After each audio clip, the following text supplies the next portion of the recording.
So let's get into some quarterback competitions getting underway around the league. Starting in Cleveland, that room is packed this offseason. Lots of competition. Shedeur Sanders was on FanDuel TV's Up and Adams, and he says everyone's getting along just fine. Like, everybody's cool in the room, man. Yeah. You know, outside the room, people try to put us against each other, but like inside the room, like we know we won. Okay, so everybody's cool. That's Sanders, Flacco, Dillon Gabriel, Kenny Pickett. Adam, what can you tell us about how Cleveland's managing this crowded QB room? Well, this is the most interesting quarterback situation in the entire NFL, Hannah. And the Cleveland Browns obviously will give everybody a chance at some point this summer to try to claim that job. There are 2 veterans. There are 2 rookies. Each quarterback will have his chance. You'd have to figure that the Cleveland Browns will hold on to Dillon Gabriel. They'll hold on to Shedeur Sanders. And really, it seems like it'll come down to Kenny Pickett and the veteran Joe Flacco to wind up either winning the starting job, and the other one may not even be there and may be traded at some point during training camp. But I don't think today the Browns know who their starting quarterback will be. It'll play out over the summer, and like we said, there's not a situation that's any more interesting than the Browns quarterback room this summer. Yeah, and I would add, Joe Flacco was a free agent and had other opportunities. And Kevin Stefanski, who had great relationship with Flacco 2 years ago, was part of the key reason that Flacco chose to come back to Cleveland, that he would have an opportunity not only to start, but would obviously be a part of that quarterback's room, which does feel like Kenny Pickett might be the odd man out if they do keep the 2 rookies.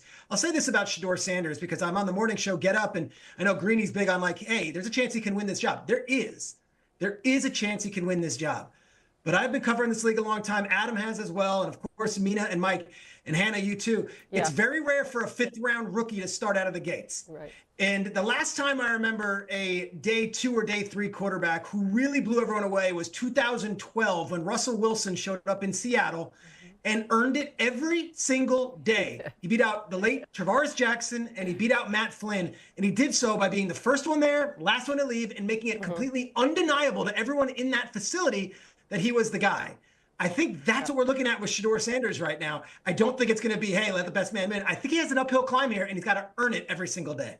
Yeah, and then it's crazy because it wasn't long before Russ led the franchise to their first ever Super Bowl win. It didn't take long there, but that is very true. We did the same thing at Wisconsin. All right, let's go to Chicago. Excerpts from ESPN senior writer Seth Wickersham's book, American Kings, a biography of the quarterback, has highlighted some of the struggles that Caleb Williams experienced in his rookie season. The book revealed Caleb's father, Carl Williams, did not want his son to be selected by the Bears because Chicago was, quote, where quarterbacks go to die. New head coach Ben Johnson was asked about it yesterday. I love it. I love it. I love the opportunity to come on in and change that narrative. That's where great stories are written. And so we're looking to write a new chapter here, 2025 Chicago Bears, and looking forward to the future. All right, so we're a glass half full kind of show. All right, so we're going to look at this rookie season. Caleb did do a good job of limiting turnovers, 3rd best interception percentage, 6th best touchdown to interception ratio in the NFL. He also showed off his legs, 7th most rushing yards by a quarterback. But of course, the negative here, he did have the worst QBR, throwing 20 yards downfield and on 3rd down. Plus, he took the most sacks, and we know that that's not all the fault of the offensive line, can also be the quarterback as well. How do you think Mina Ben Johnson can help him this season? There's a lot of things he's got to improve at. Number one is just play faster. And to go back to your glass half full view, the games where he did play fast, he looked great. Think about Jacksonville, Green Bay, Minnesota, weeks 11 and 12. You saw that when he was getting rid of the ball quickly, he was accurate, decisive, and then special when he had to be. The problem was there were too many points in the season where it felt like he wasn't trusting what was in front of him, wasn't throwing with anticipation, wasn't throwing the ball over the middle of the field. So for Ben Johnson and the skill players, by the way, it's all about rebuilding that trust in the structure of the offense so that he can play on time. That means when you use motion to displace a second-level defender so that Caleb knows, okay, if I rip it here, I have my right receiver has leverage. Or when he turns his back to the defense off of play action and then he turns around, the dig is going to uncover the way it so often did in Detroit. if they can build that around him and he can develop trust in it, that's where I think success is going to come from. And it's so interesting, Mina, because as a head coach, Ben Johnson not only has to worry about all the things that you just talked about, but also how he addresses the media, the kinds of things he says at the mic. What did you make of what he said, Peter, about changing the narrative? I think it's interesting. I think everyone looks at Ben Johnson when he was a Lions coordinator and sees this cerebral guy, maybe a brainiac, not a social guy, and maybe not the best emotional EQ just because we hadn't seen him. And in his first 9 months or 6 months with the Chicago Bears and the media, you hear guys on the actual Zoom call being like, I love this guy. He's talking, he's positive, and he's actually connecting with these players in a real way. Truth of the matter is, Seth's book is going to be a banger. It's going to be a bestseller, and it's going to reveal a lot of things about a lot of quarterbacks. But that's ancient history right now for the Chicago Bears. They've got an entirely new brass in there, whether it be the quarterback room or the coaching staff or a lot of the people who are going to be on the field with Ben Johnson, with Caleb Williams. I don't think they're losing sleep over what's written about something that happened 18 months ago. Well, Peter, wasn't that one of the questions about Ben Johnson, right? How he would lead, how he would talk to people. And then they played the video of him walking into the Bears training facility for the very first time, and it looked like he was born for that moment. It looked like he was a natural at commanding the room. He was very different than I think a lot of people expected, and way different than the perception that existed of him on the outside world. And he's continued to act just like that, and he is the reason that the Bears are excited about this season, because they brought him in there to help turn Caleb Williams into the type of talent that he is. With the #1 overall pick, they took him, and they believe Ben Johnson's capable of elevating his play. And if we look at the quarterback gurus that have been brought in across the league to work with quarterbacks, they've typically elevated their level of play. If he can do that, then the Bears finally could have a quarterback who could throw for 4,000 yards in a season. How many times have we heard about that? They've rebuilt the offensive line. They've added more weapons. They're doing everything they can, leading with hiring Ben Johnson, to elevate Caleb Williams and to make sure that he fulfills the potential that he had when they selected him with the #1 overall pick.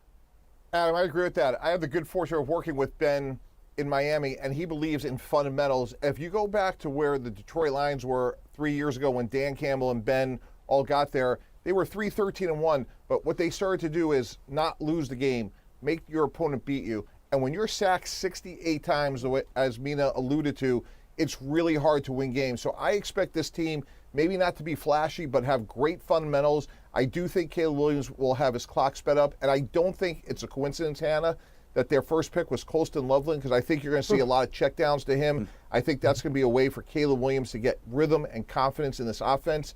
And I think 2025 is a foundational year, much the way Dan Campbell's first year was in Detroit. Yeah, and it's interesting because Campbell is such a culture setter, and you look at both of his former assistants now who have gone to new teams who appear to be doing the same thing, including Johnson, and maybe that's an added bonus. People might not have expected that of Ben Johnson.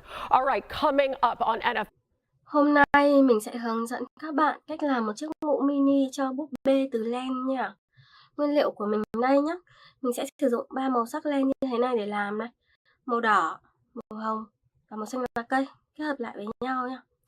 Dùng kim móc len để làm. Và kéo này. Đấy, để cắt những cái phần len thừa nhá. Rồi bây giờ mình sẽ bắt tay vào làm. Đầu tiên thì mình sẽ sử dụng cái phần len màu xanh lá cây trước nha mọi người. Mình sẽ bỏ hai cái màu sắc kia sang một bên. Mình sẽ sử dụng cái màu xanh lá cây trước. Mình gỡ len ra. Đầu tiên thì sẽ móc một cái hình tròn trước nhé để làm cái chóp mũ. Bây giờ sẽ tiến hành móc này. Móc vào đây. Sử dụng những cái mũi nửa kép nha. Nửa kép. Móc xuống.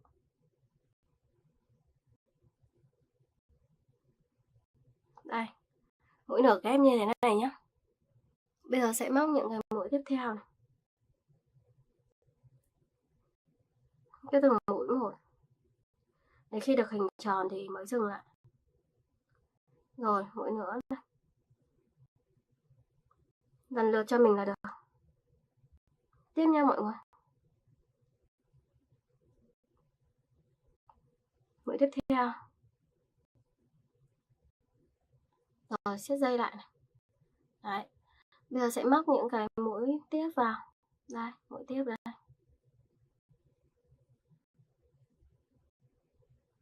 Tiếp tục móc.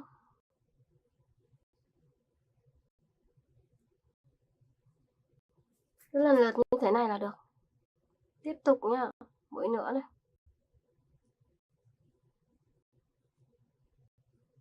Mũi tiếp theo.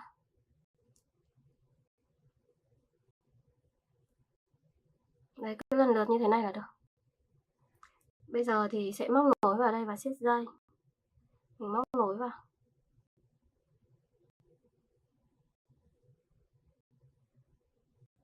Siết dây lại. Đây, cái chóp mũ của mình đây nhá. Nó là một cái hình tròn. Cái hình tròn này đây mọi người gặp làm đôi được cái chóp mũ này. Đây, nó đang rất là nhỏ. Rất là nhỏ. Nên là mình sẽ phải móc cho nó rộng thêm ra nhá. Hàng tiếp theo thì mình vẫn sử dụng những cái mũi nửa kép. Nhưng mà sẽ là cái tỷ lệ như sau. Tỷ lệ là 2-1 nhá. Cứ 2 mũi lẻ, sau đó thì sẽ móc một mũi đôi.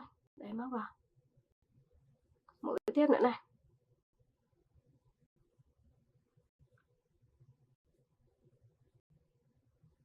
Đấy, lần lượt cho mình.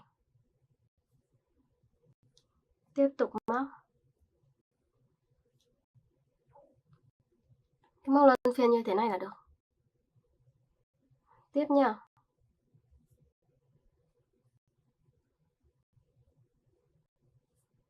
Đấy, mọi người móc lần lượt cho đến hết. Mũi tiếp theo.